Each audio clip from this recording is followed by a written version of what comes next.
मनोज जरांगे पाटील यांनी काही वेळापूर्वी पत्रकार परिषद घेऊन उद्या 12 वाजता आंदोलन पुढे चालू ठेवायचं का थांबवायचं याचा महत्त्वपूर्ण निर्णय घेणार आहे। मात्र येत्या 5 दिवसांमध्ये सरकारने मनोज जरांगे पाटील यांच्याशी कसलाही संवाद साधला नाही असा आरोप सुद्धा मनोज जरांगे पाटलांनी केलेला आहे। उद्याच्या निर्णयामुळे आपण बघू शकतो समर्थक आहेत, आंदोलनकर्ते आहेत, इथं घोषणाबाजी द्यायला आलेले आहेत आणि मनोज जरांगे पाटील यांच्याकडे लक्ष न देणाऱ्या सरकारचा निषेध या ठिकाणी घोषणेमधून करतायत आणि मुंबई चलोचा नारा सुद्धा या ठिकाणी जे आहे समर्थकांनी दिलेला आहे। काय म्हणणं आहे नेमकं या ठिकाणी 5 दिवस झालं मनोज दादा जरांगे पाटील हे अन्न पाण्याशिवाय उपाशी आहेत।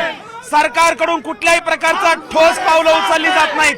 मुख्यमंत्री दिल्लीच्या दौऱ्यावर असं समजतंय, इकडे जनता वाऱ्यावर सोडलेली आहे। मनोज दादांकडे दुर्लक्ष करणं हे मुख्यमंत्र्यांना सोपं जाणार नाही, या ठिकाणी सरकारला सोपं जाणार नाही। मराठ्यांच्या जीवावर निवडून आलेले आमदार, खासदार, मंत्री आंदोलनाकडे दुर्लक्ष देत आहेत।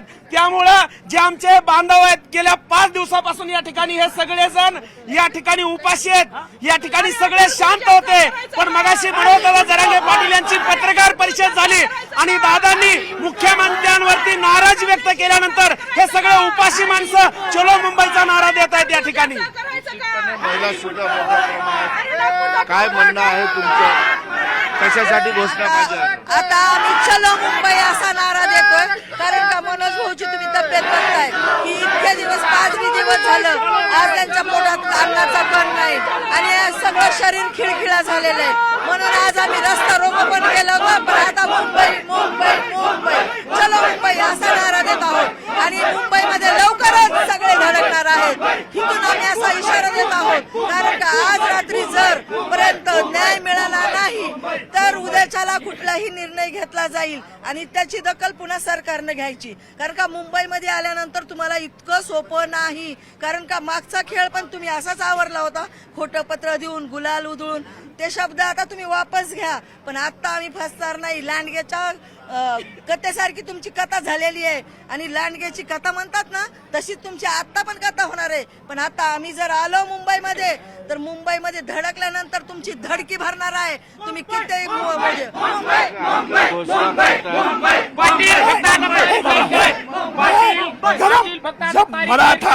जब मराठा गर्म होता है तो आपको धोबी पचाड़ करेगा और मुंबई में जब आएगा तो अफजल खान से भेंट मेरे दादा मनोज दादा करेंगे।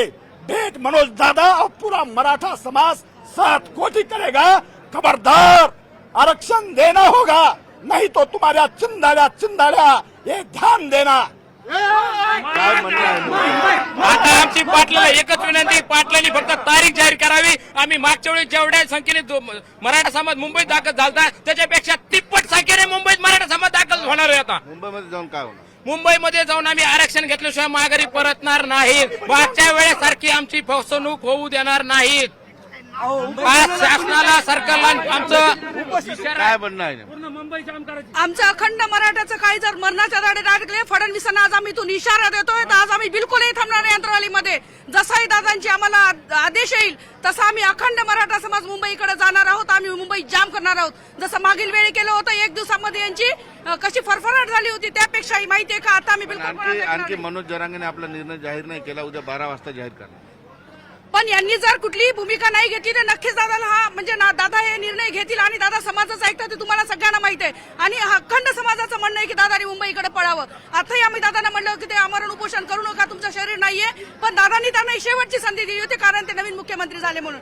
पण नवीन मुख्यमंत्र्यामध्ये कुठेही लीनता नाही, कुठेही मल्लीनता नाहीये, कारण त्यांनी कधीच मराठ्यांना ग्रहित धरलं नाही, कारण तो खुनशी राजकारणी करतात मराठ्यांसोबत। निश्चितपणे आपण बघितलं या सगळ्या भावना ऐकून मुंबईकडे जाण्यासाठी आता सगळ्यांची मानसिकता तयार झाली।